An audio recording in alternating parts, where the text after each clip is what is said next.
Chapter 3 The Waste Chute. There was no time to think. Catherine screamed. Dog growled. The girl hesitated for a moment, and Tom saw his chance and threw himself forward, grabbing her arm as she drove the knife at Valentine's heart. She hissed, writhing, and the knife dropped to the deck as she twisted free and darted away along the catwalk. "Stop her!" bellowed Valentine, starting forward, but the other refugees had seen the knife and were milling about in fright, barring his way. Several of the scavengers had pulled out firearms, and an armored policeman came lumbering through the crowd like a huge blue beetle, shouting, "No guns allowed in London!" Glancing over the scavengers' heads, Tom glimpsed a dark silhouette against the distant glare of furnaces.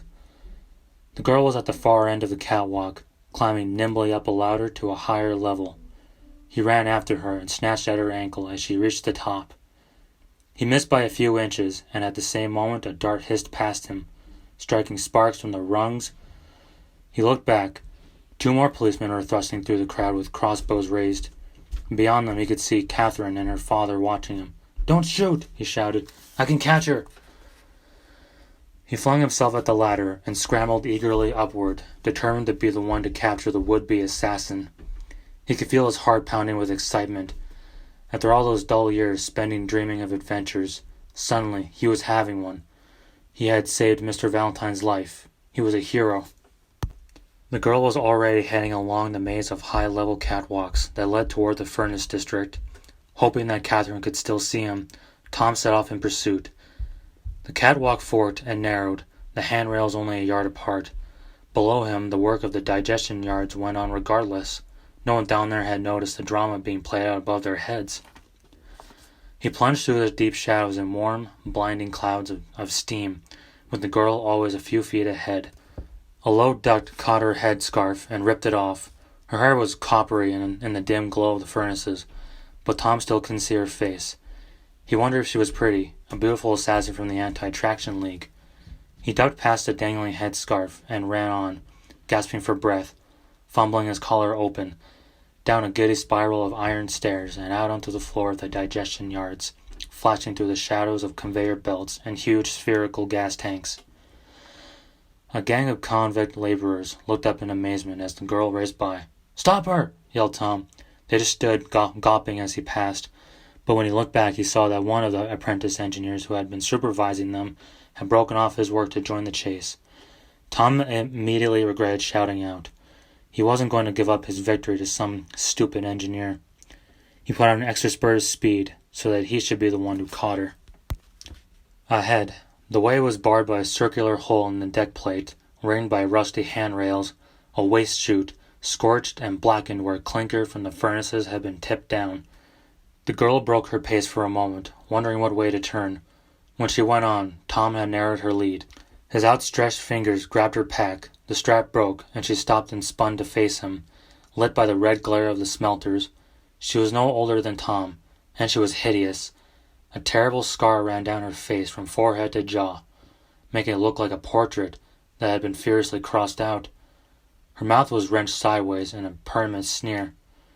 Her nose was smashed stump, and her single eye stared at him out of the wreckage, as gray and chill as a winter sea. "Why didn't you let me kill him?" she hissed. He was so shocked that he couldn't move or speak, could only stand there as the girl reached down for her fallen pack and turned to run on. But behind him, police whistles were blowing, and crossbow darts came sparking against the metal deck plates and the overhead ducts. The girl dropped the pack and fell sideways, gasping a filthy curse. Tom hadn't even imagined that girls knew such words. "Don't shoot!" he yelled, waving toward the policeman. The girl scrambled up, and he saw that a crossbow dart had gone through her leg, just above the knee. She clutched at it, blood welling out between her fingers. Her breath came in sobs as she backed up against the handrail, lifting herself awkwardly over it. Behind her, the waste chute gaped like an open mouth. "No!" shouted Tom, seeing what she meant to do. He didn't feel like a hero anymore. He just felt sorry for this poor, hideous girl, and guilty of being the one who had trapped her here. He held out his hand to her, willing her not to jump. "I couldn't let you hurt Mr. Valentine," he said, shouting to make her hear him above the din of the gut. "He's a good man, a kind, brave, wonderful." The girl lunged forward, shoving her awful, noseless face toward him. "Look at me," she said. her voice all twisted by her twisted mouth. "Look what your brave, kind Valentine did to me." "What do you mean?" "Ask him," she screamed.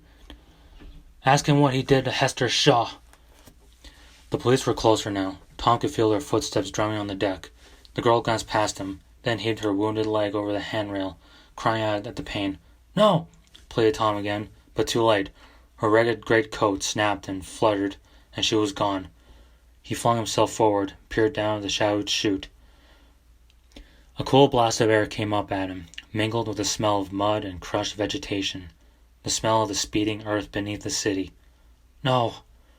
She had jumped right out of the city to her death.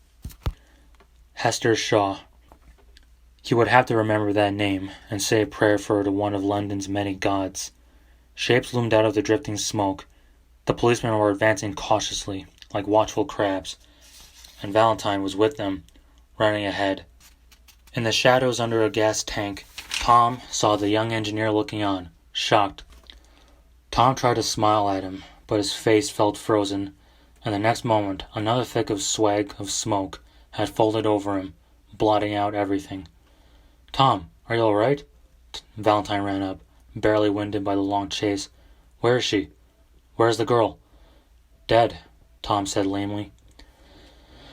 Valentine stood beside him at the handrail and peered over. The shadows of the drifting smoke moved over his face like cobwebs. There was a strange light in his eyes, and his face was tight and white and frightened. "Did you see her, Tom? Did she have a scar?" "Yes," said Tom, wondering how Valentine could know that. It was horrible.